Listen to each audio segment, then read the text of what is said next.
Changing your ways, change your ways. We're changing your name, change your name. Cheater, lie.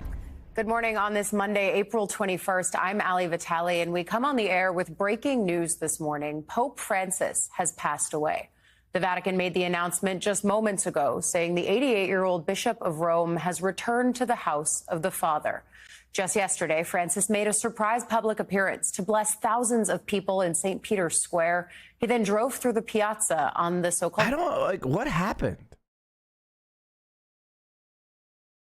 I mean, he doesn't look great, but he certainly doesn't look like he's about to die.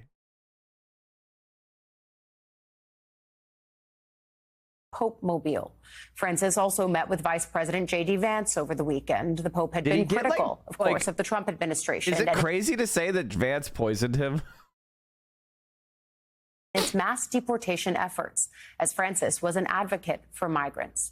The Pope had been recovering, though, from pneumonia. He was in the hospital for 5 weeks and was discharged less than a month ago. MSNBC's Chris Jansing has a look back at his life and legacy. Francis, the pastor, gathering excited children on the Pope Mobile, ever the warm and humble priest he showed the world the day he was elected in 2013. Facciamo in silenzio. Asking for prayers, dressed in a simple white cassock and an iron cross, not the traditional gold. No surprise from a man who is cardinal in Buenos Aires, lived in a small apartment, rode the subway, and cooked his own meals. He could understand regular people. I'm an ordinary person, an ordinary guy. Pope Francis represented, as much as it exists, the left wing in Catholic hierarchy. As much as left wing can ever exist in the Catholic hierarchy, he was considered a reformer. He was a Jesuit. Jesuits are scholars, and he believed in liberation theology, which is an idea basically of incorporating concepts of economic and social justice and leftism into Catholicism or just religious faith, Christian faith in general. He often aligned himself with left-wing political figures in Latin America, and he was, more open. He wanted reforms on things like how they treated trans people, queer people, women in general. Kind of striking at the heart of a lot of conservative shibboleths. Unfortunately, though, he's inherently the Catholic Church is an inherently right-wing institution. It's inherently a relic of the Middle Ages. So even somebody who has relatively left-wing views for a fucking cardinal is pretty hemmed in with the, the ability to actually effectuate long-term change. An extraordinary job. And I think that the message was, I am one of you. But then surprising many as Pope by bluntly taking on controversial causes, speaking out against the invasion of Ukraine, and criticizing those who wouldn't wear masks during the pandemic. And are they not going to mention Gaza? Calling couples who had pets instead of children selfish. And as the first Pope to address a joint session of Congress. Really, the pet comment? It's just some boomer comment. Who gives a fuck? The pet comment? Challenging the U.S. to open its arms to refugees and abolish the penalty. Even earlier, just months after his election, saying something revolutionary for a Catholic Church leader, that the Church must welcome the LGBTQ community. If a person is gay and seeks God and has goodwill, who am I to judge?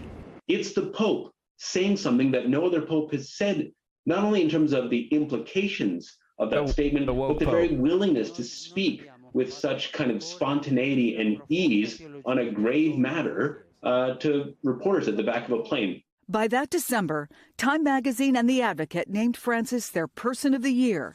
He made the cover of Rolling Stone, Fortune's list of the most powerful people in the world. And he was the first, as pontiff, to have an Instagram account, gaining 1 million followers Wow, I can't believe no one watches the mainstream media anymore. In the first 12 hours. He was born Jorge Mario Bergoglio in Buenos Aires, Argentina, the eldest of 5 children of Italian immigrants. As a young man, holding jobs as a bouncer, a janitor, and studying chemistry before entering the seminary. When Pope Benedict retired, Bergoglio was seen as a cardinal whose time had passed, and at 76, too old. But after 5 ballots, white smoke. The first Jesuit ever elected pope, the first from Latin America, and the first in nearly 600 years to follow a retirement. A story so dramatic, Hollywood couldn't resist. You have lifted a great burden from my shoulders. You placed in every one of mine. Francis took over a church with 1.3 billion members deeply divided over abortion, divorce, the ordination of women, and married priests. He came into the church. I mean, the Catholic Church still does not recognize divorce, but they do a lawyer's dodge. They do a lawyer's dodge. So this is what the Catholic Church does. So the Catholic Church will, if you are in a good standing, but you want a divorce, they will go in and they will do like, they'll find some reason that your marriage is not valid and they'll annul it. They'll be like, you know, this marriage, it seems like we found a technicality. Church at a time in which there is tremendous crisis, both internally and externally, in terms of its reputation. And he's, in a sense, rebranded the Catholic Church. At a time when the church really needed a facelift, he provided it. He expanded roles for women in parishes and at the Vatican, but didn't budge on making them priests. Considered allowing married priests in remote areas, but ultimately didn't, and reaffirmed many times church teaching against abortion. Conservative Catholics argue Francis. I actually think that the making all your clergy incels is actually incredibly dangerous and very stupid. And why so many creeps become priests. I'm against clerical celibacy, chat. Surprise, surprise. I'm against clerical celibacy. Can you believe it? Prioritized pastoral openness and not incel, volcel. Bro, you're being paid. It's incel.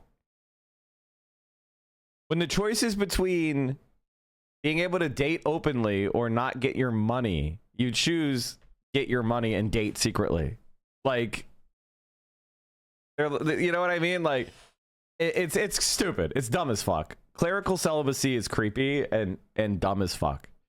It made sense in 1180 when you're trying to control inheritance of church property or whatever the fuck.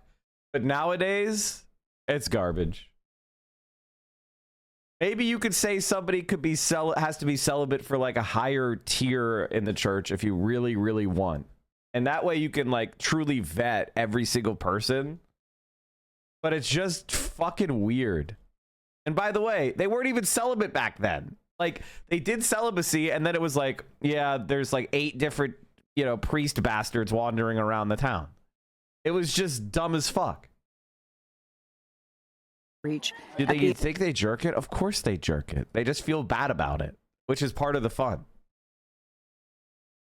Like, part of the conservative thing about like porn is like, oh, I'm such a naughty boy. I'm doing a really evil thing right now. Oh, isn't that hot? Like, that's the whole reason why that's why they jerk it more. And then because like, well, I am jerking it, so I might as well go watch that really raunchy sex.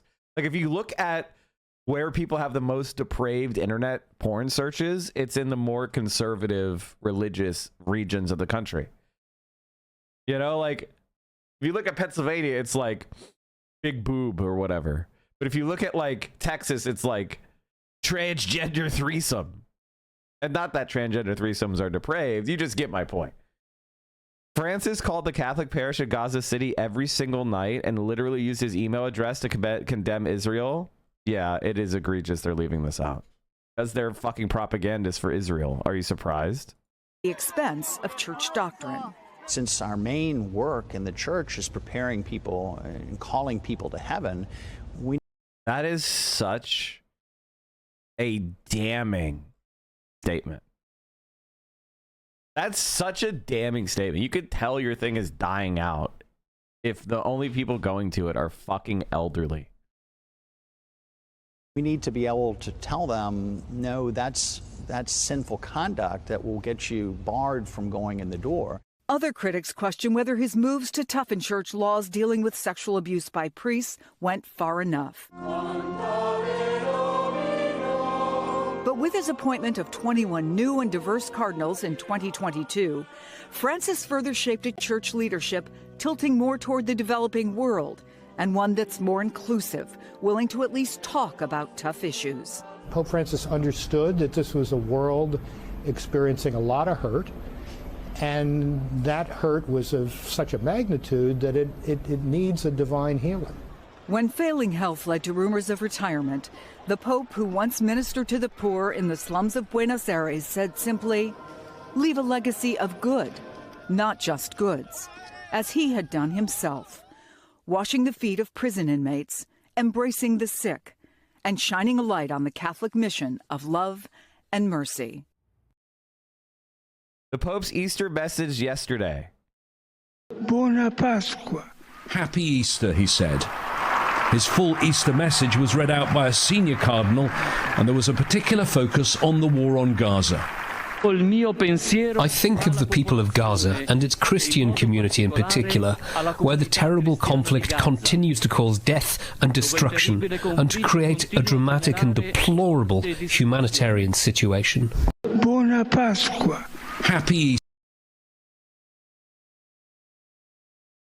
Who are the cardinals in the running to be the next pope? Remember, this is still a men-only club. Roman Catholicism doesn't allow women anywhere near its highest positions.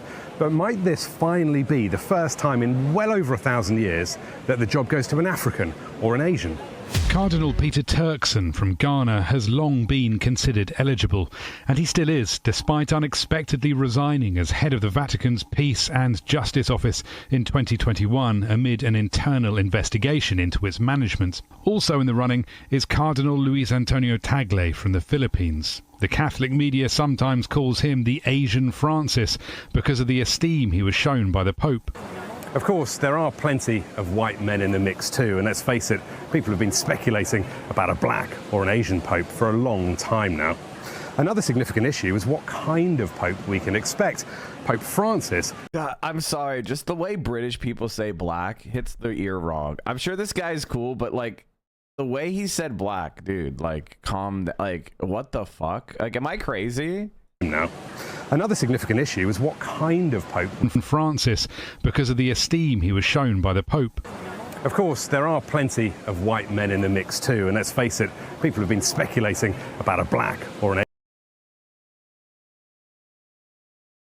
Am I crazy? He said it with like stank on it. Like, what the fuck?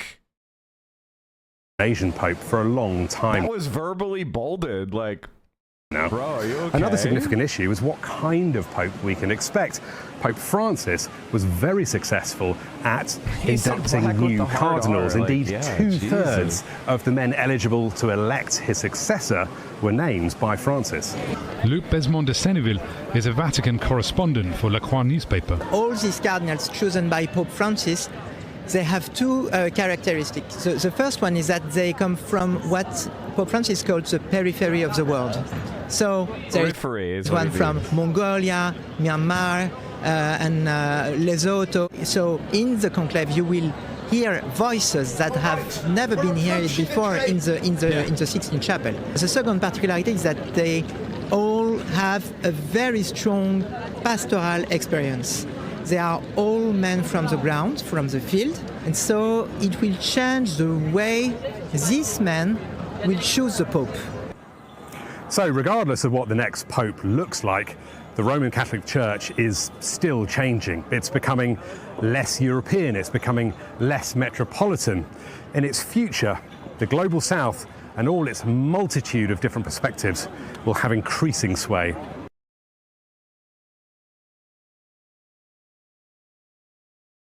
Palestinian Palestinians in this stage, all they need is someone to stand by them, and also need someone to defend and support them. And also, it's very important for Palestinians to be felt and also heard and supported.